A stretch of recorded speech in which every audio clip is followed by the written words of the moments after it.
I think when we're looking at an option of one or the other, and if that is what it is, let's look at the environment of brick and mortar. We like to use the example when considering a brick and mortar strategy is to look at the Dalian Group, the big property developer, and Canadians would recognize them from being host to the anchor tenant IMAX. This is where the Walmart stores go. So these are the big anchor tenants that go into Wanda developments.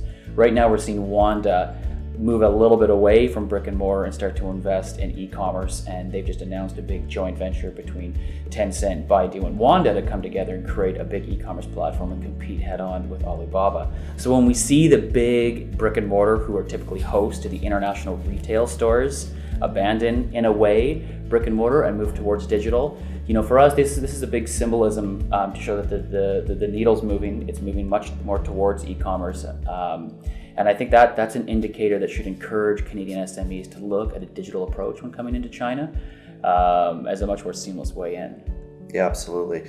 When you look at the processes for coming in via digitally, it's fairly straightforward. Website build out, marketing, SEO, SEM, PPC, banners, etc., which turn generate leads, which in turn your sales staff here can in turn convert. It's a relatively straightforward process. Whereas, freestanding brick and mortar, you might, have a storefront build out, leasing, renovation, landlords, staffing, hiring, all these sort of things, and then location-based marketing, which limits you to, of course, the market that you're in and you can fulfill out of, whether it's Beijing, which in case would give you access to, say, 18 million people, depending on the area that you're here, as opposed to 1.3 billion, or at least the 700 million that are online.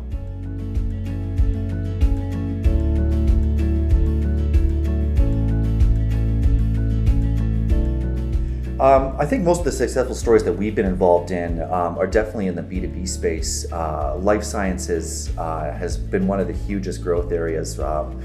Typical return on investment can be 25, 40 to 1 in terms of marketing dollars spent and infrastructure investment spent.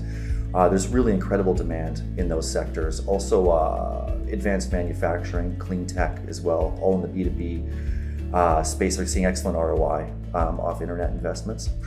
I think as we get into consumer goods, they're a lot more competitive in that place, but still people are seeing pretty good returns and pretty relatively quick access to pretty big portions of the market. So when people come in here with good strategies, 9 months of planning effectively, they can go in and get a pretty good chunk of market share, as long as they've got some competitive advantage here. We've seen the process, with US-based companies, European-based companies, who already export to China, who have distribution set up. They've been doing business in the market for a long time, some for a short time. Decent brand recognition within their space. A lot of successful cases that we've been involved in have been to digitize that brand and promote that brand online. What that's resulted in is it's opened up a new channel for them to do business with. We've seen significant growth, growing revenue for organizations, sometimes 20, 30, 40% within the first year, just from opening up a digital channel, to the highest end where we've seen growth of 750% once the online channels are opened up as well. So, very straightforward tactical stuff can drive some very, very significant revenue growth for organizations online.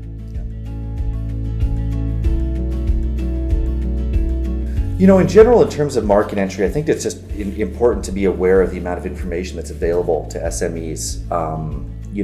There's certain technologies that exist in the market, like programmatic scraping, that are basically allow you to take a look at the entire market size for your field. Whether it's, red widgets or what have you, we can take a look by actually scanning the internet and taking a look at all the volumes of sales because that information is so public. JD, Tmall, Taobao all display their sales publicly with comments, etc., which gives you, if you can, to actually download these transactions by the millions and overlay and really understand the overall size of the market that's going to be available to you. So if you take advantage of these tools and the firms that can provide this information for you, can take a lot of the guesswork out of coming to market. You can start to understand where your products may have a competitive advantage and where they may not, and where your cost of production might just prevent you from bringing that product to market. In terms of clothing, you can measure sizes that are moving out the door, the colors that people like here, then you can make adjustments to your production and really sort of build towards that made for China based with the data that's available to you here. Data that's not available to you in the West. In terms of, when people go and on their freestanding platforms, they don't actually publish a lot of that customer feedback publicly. And certainly not the negative comments. So take advantage of that situation. Go ahead, analyze that data, and make informed decisions before you get into market and waste money. And I think to further on